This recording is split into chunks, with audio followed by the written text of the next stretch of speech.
لا. وإذا نلت محبة الله ماذا فقدت؟ لم تفقد شيئا. وإذا غابت عنك محبة الله ماذا وجدت؟ لم تجد شيئا. النتائج والثمار والخصائص والآثار التي تترتب على محبة الله لك لا تعد ولا تحصى. منها إذا أحبك الله ألقى محبتك في قلوب الخلق، وإذا أحبك الخلق فهذا رأس مال لا يقدر بثمن، أن يحبك الناس، أن يحبك من حولك. إذا أحبك الله منحك الحكمة، ومن يؤتى الحكمة فقد أوتي خيرا كثيرا. الإنسان إذا أوتي الحكمة يسعد بدخل محدود، والذي لم يؤت الحكمة يشقى بدخل غير محدود.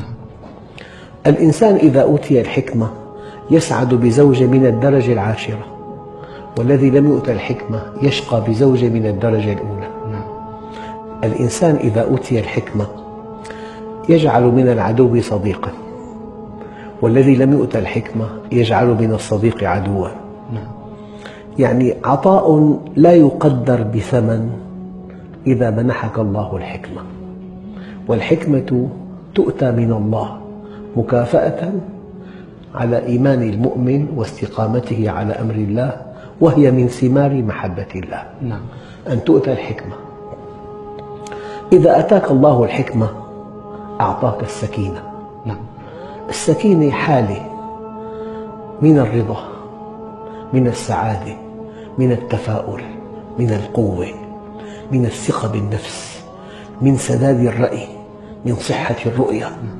هذه السكينة تسعد بها ولو فقدت كل شيء، وتشقى بفقدها ولو ملكت كل شيء. والإنسان قد يؤتى مالا وفيرا وصحة وقوة وذكاء ولا يؤتى الحكمة، فهو أشقى الأشقياء. لذلك قيل إن الله يعطي الصحة والذكاء والمال والجمال للكثيرين من خلقه، ولكنه يعطي السكينة بقدر لأصفيائه المؤمنين. السكينة أحد أكبر أسباب سعادة الإنسان، هي ثمرة من ثمار محبة الله. يعني إذا أحبك الله شيء لا يتصور، أن يحبك خالق السماوات والأرض الذي بيده كل شيء، الذي بيده من هم فوقك ومن هم تحتك ومن هم حولك، الذي بيده صحتك وأهلك وأولادك، الذي بيده حياتك أو موتك ورزقك.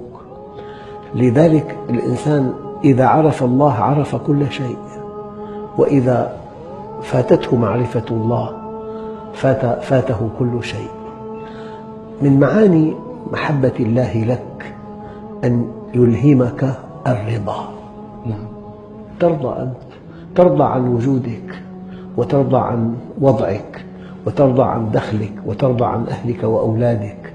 الرضا أحد أسباب السعادة، فالمؤمن راضي. والله الذي لا إله إلا هو لو شققت على صدر مؤمن عرف الله لرأيت فيه من السعادة ما لو وزعت على أهل بلد لكفتهم. الله عز وجل يقول: إن الصلاة تنهى عن الفحشاء والمنكر ولذكر الله أكبر. قال علماء التفسير: ذكر الله أكبر ما في الصلاة، لكن بعضهم قال: ذكر الله لك وأنت في الصلاة أكبر من ذكرك له. إنك إن ذكرته أديت واجب العبودية، لكنه إن ذكرك منحك الرضا، منحك السكينة، منحك الحكمة، منحك نعمة عزت على معظم الناس، منحك نعمة الأمن. نعمة الأمن شيء لا يقدر بثمن.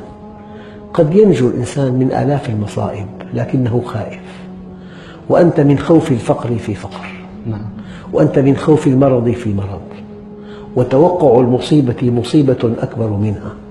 الآن في عندنا أزمات قلبية سببها الخوف من أزمات القلب.